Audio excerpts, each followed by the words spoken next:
अल्लाह के वास्ते जिसने रोजा नहीं रखा वो मेरे और आपके कहने से रोजा रखेगा?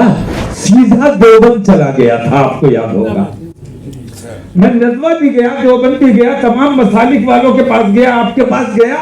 मैंने कहा वक्त की जरूरत है, आइए मुत्तहिद होकर बैठते हैं कि वो बज़ाहिर स्टेज पर आकर मिल्लत मिल्लत चिल्लाते हैं, कहते हैं कि मुसलमानों के मसाइल हैं, मुसलमानों की परेशानियां हैं, मुसलमानों के लिए जद्दोजहद करनी है। लेकिन हम देखते हैं, गौर करते हैं तो हमें पता चलता है कि उनके पीछे आरएसएस का हाथ है, उनकी गोर आरएसएस के हाथ में है। पाकिस्तान किसी मुसलमान ने नहीं बनाया था। पाकिस्तान की अगर आप तहकीक करो तो पूजा लाल ठक्कर के बेटे ने पाकिस्तान बनाया था। दादा मुसलमान हुए थे, वालिद नहीं हुए थे। दादा मुसलमान हुए थे। दादा मुसलमान नहीं हुए थे, बाप मुसलमान हुए थे। और मोहम्मद अली जिन्ना के दूसरे भाई भी मुसलमान नहीं हुए थे। है कि जो मुसलमान है उसने अगर खंजीर का गोश्त खाया है और फिर भी उसे मुसलमान समझा जाए, और जो इस्लाम की वजह से मुसलमान नहीं हुआ है फिर भी उसे मुसलमान समझा जाए, तो फिर कोई बात कहने की जरूरत नहीं बन जाती।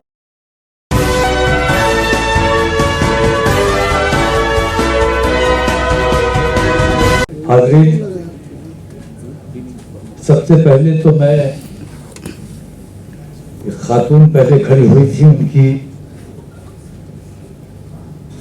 तारीफ करना चाहूंगा कि जेल भरो आंदोलन से ज्यादा बेहतर है फास्टिंग। हिंदी में क्या कहते हैं उसे? भूख हड़ताल, भूख हड़ताल, उपवास, भूख हड़ताल। गांधी जी ने कुछ और नाम दिया था शायद, सत्याग्रह। सत्याग्रह सत्याग्रह। मगर मुझे इख्तिलाफ इसलिए हो रहा है कि अभी मैं रमजान से गुजर के आया हूँ और अभी मैंने देखा है, और पूरे दावे के साथ कहता हूँ कि तकरीबन 90% मुसलमान, मुबलगा भी हो सकता है, कम कर लीजिएगा, अल्लाह के वास्ते जिसने रोजा नहीं रखा वो मेरे और आपके कहने से रोजा रखेगा? सियासी व्रत है जहाँ पानी और नींबू का जूस पीते हैं। तो अब ऐसा तो मुझे लगता है, देखिए सत्याग्रह किया, बहरहाल आखिर में सत्याग्रह करें आप या जो कुछ भी करें, बिल आखिर वो जेल भरों में ही तब्दील होगा, क्योंकि आपको बैठने नहीं दिया जाएगा। और मुझे लगता है कि जेल भरों में इसकी कोई ऐसी दिक्कत भी नहीं है। सत्याग्रह कर सकते, सत्याग्रह किया जा सकता है। रहा सवाल, मैं तो तकरीर का आदमी नहीं हूं, मैंने पहले भी अर्ज किया, मैं तहरीक का आदमी हूं, और यहाँ तमाम लोगों ने इज्तिहाद से मुताल्लिक तकरीर की हैं, इज्तिहाद पर रोशनी डाली है, इज्तिहाद की जरूरत पर रोशनी डाली है, और इस जरूरत को मैंने काफी पहले महसूस कर लिया था। मैंने तकरीर नहीं की थी, मैं सीधा देवबंद चला गया था, आपको याद होगा। मैं नजवा भी गया, देवबंद भी गया, तमाम मसालिक वालों के पास गया, आपके पास गया। मैंने कहा वक्त की जरूरत है, आइए मुत्तहिद होकर बैठते हैं। मसलक में इख्तिलाफ है, अकीदे में इख्तिलाफ है, आपका अकीदा आपके साथ, मेरा अकीदा मेरे साथ। अकीदा मेरा मेरे और मेरे अल्लाह के बीच की बात है, मेरे और मेरे कब्र की का मामला है। आप अपने अकीदे के साथ मुल्की मामलात में, मिल्ली मामलात में, बाकी तमाम तकलीफों, परेशानी, दर्द, फसाद, तासुब, नफरतें, इन तमाम चीजों से लड़ने के लिए वक्त की जरूरत है। हमें और आपको मुत्तहिद होना पड़ेगा। लोगों ने समझा भी, उस जरूरत को महसूस भी किया, लेकिन मैंने ये महसूस किया कि दोनों तरफ के लोगों ने मेरे उस कदम से इख्तिलाफ भी किया, अपने मसलक के नफे और नुकसान को भी देखा। मैंने कहा नफा नुकसान इस वक्त मसलक का मत देखो, नफा नुकसान इस वक्त मिल्लत का देखो। लेकिन जो लोग अपनी तंजीम के लिए काम करते हैं, अपने जाती मफादात के लिए काम करते हैं। और एक बात और कहना चाहता हूं कि इत्तेहाद आप समझे कि 100% हो जाएगा तो यह नामुमकिन है, क्योंकि बहुत से ऐसे आज भी मौजूद हैं जिनको हम देख रहे हैं कि वो बज़ाहिर स्टेज पर आकर मिल्लत चिल्लाते हैं, कहते हैं कि मुसलमानों के मसाइल हैं, मुसलमानों की परेशानियां हैं, मुसलमानों के लिए जद्दोजहद करनी है। लेकिन हम देखते हैं, गौर करते हैं तो हमें पता चलता है कि उनके पीछे आरएसएस का हाथ है, उनकी डोर आरएसएस के हाथ में है। ऐसे बहुत से लोग आप भी पहचानते होंगे, हम भी पहचानते हैं ऐसे लोगों को।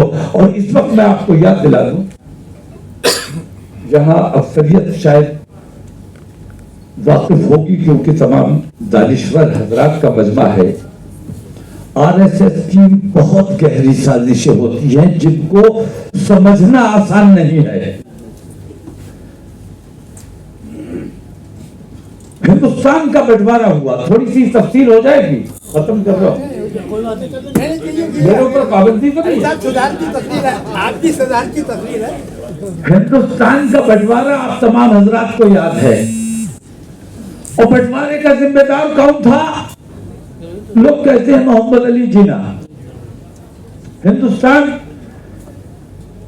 के तमाम पार्टियां, तमाम लोग, तमाम हिंदूवादी तंजीमें मोहम्मद अली जिन्ना और पाकिस्तान का नाम ले लेकर मुसलमानों को सताया जाता है, दबाया जाता है, जुल्म ढाए जाते हैं। लेकिन सच्चाई यह है कि पाकिस्तान किसी मुसलमान ने नहीं बनाया था। पाकिस्तान की अगर आप तहकीक करो तो पूंजालाल ठक्कर के बेटे ने पाकिस्तान बनाया था, जिसकी लगाम बाकायदा कठपुतली की तरह काम कर रहा था, जिसकी लगाम, जिसकी डोर आरएसएस के हाथ में थी। बिल्कुल बिल्कुल नहीं, इस तरह आप नहीं कह सकते जिन्ना साहब के बारे में। मैं किसी जिन्ना साहब के बारे में नहीं कर रहा हूँ, बैठ जाएगा, मुझसे इख्तिलाफ कर लीजिएगा, लेकिन मेरी बात सुन लीजिए पहले, मेरी बात सुन लीजिए।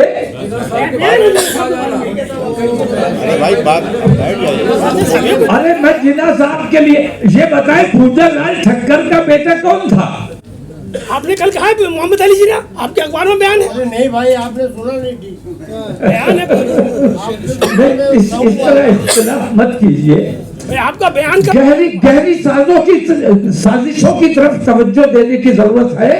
हमें ये देखना है। देखिए, मैं ये कहता हूँ, आपकी बात बिल्कुल दुरुस्त है, मैं आपसे तफसील से बैठ के तन्हाई में बात कर लूंगा। आप मुझे मुतमईन कर लीजिएगा, मैं आपको मुतमईन कर लूंगा। हिंदुस्तान का सबसे बड़ा नुकसान दो लोगों ने किया है हजरत। एक वो जो अपने आप को मुसलमान कहता था लेकिन मख्तून नहीं था, और एक वो जो हिंदू था लेकिन मख्तून होकर आया था। एक ने देश का बंटवारा कराया हिंदुस्तान को कमजोर करने के लिए, मुसलमानों को यहां से हटाने के लिए, हिंदू राष्ट्र बनाने के लिए, हिंदुस्तान को कमजोर करने के लिए, हिंदू राष्ट्र बनाने के लिए। और बंटवारे के बाद जो अपने देश से प्यार करते थे, अपने मुल्क से प्यार करते थे, जो यहाँ रह गए थे, उनको यहाँ से हटाने के लिए, डराने के लिए, दबाने के लिए, कत्लेआम करने के लिए एक शख्स नाथूराम गोडसे आया, जो बाकायदा खतना करा के आया था कि इसलिए कि गांधी जी की हत्या के बाद अगर मार दिया जाए, पकड़ा जाए, तो ये मैसेज जाना चाहिए कि मुसलमानों ने गांधी जी की हत्या की है और बाकी मुसलमान भी हिंदुस्तान से निकाल दिए जाए, भगा दिए जाए और मार डाले जाए। उस साजिश को पहचान लिया गया, उस खबीस को पहचान लिया गया और ऐलान करवाया गया, बाकायदा लाउड स्पीकरों से ऐलान हुआ कि गांधी जी की हत्या किसी मुसलमान ने नहीं की है। मैं कहना ये चाहता हूं कि बहुत गहरी साजिशें रची जाती हैं सुन्नी और वहाबी में फसाद कराने के लिए। इन्होंने अजमेर शरीफ की दरगाह पर बम मारा, मकसद यह था कि सुन्नी काबू से बाहर हो जाए, अजमेर शरीफ की दरगाह पे बम मार दिया, वहाबियों पर हमलावर हो जाए, इन लोगों में आपस में दस्तों गिरफ्तार हो जाए। इन गहरी साजिशों को समझने की जरूरत है और इनसे नबुर्द और आज़मा होने की जरूरत है। मैं इसके लिए हर किस्म की, हम तो जज्बे वाले लोग हैं और हमारा ईमान ये है और मैं ये चाहता हूं कि मैं संघर्ष करते हुए अल्लाह की राह में हमारा खात्मा बिल खैर हो, जद्दोजहद करते हुए अपनी मिल्लत की राह में काम करते हुए हमारा खात्मा बिल खैर हो। और इसके लिए जिन तकलीफों परेशानियों से गुजरना पड़े हम गुजरने को तैयार हैं। इख्तिलाफ जिन हजरत ने किया है मैं इनसे बैठकर बात करूंगा, लेकिन सच्चाई ये है कि मोहम्मद अली जिना, उनके बाप पूंजालाल ठक्कर जब मुसलमान हुए थे तो इस्लाम से मुतासिर होकर मुसलमान नहीं हुए थे, बल्कि उनकी बिरादरी ने उनके समाज ने उनकी बेइज्जती की थी। उस बेइज्जती का बदला लेने के लिए वो मुसलमान हुए थे, इस्लाम की वजह से इस्लाम में नहीं आए थे। दादा मुसलमान हुए थे, वालिद नहीं हुए थे। दादा मुसलमान हुए थे, दादा मुसलमान नहीं हुए थे, बाप मुसलमान हुए थे। और मोहम्मद अली जिना के दूसरे भाई भी मुसलमान नहीं हुए थे। वो आज भी गुजरात में रहते हैं, वैश्य समाज से ताल्लुक रखते हैं और आज भी वो हिंदू की हैसियत से काम कर रहे हैं। इत्तेहाद खत्म हो गया। सारे क्या ये जिन्ना साहब को बुरा भला कहने की बुराई? मैं कहना ये चाहता हूँ कि हिंदुस्तान में आज जो माहौल बनाया जा रहा है, सारा इत्तेहाद खत्म हो गया। अभी जिन्ना साहब ये इसलिए बुलाया गया कि जिन्ना साहब गालियां बकी हैं। सारा इत्तेहाद खत्म हो गया। अभी मध्य मुस्लिमान की अक्सरियत भाई आप लोगों को इख्तिलाफ किस बात से हो रहा है? अच्छा पहली तकरीर में मैं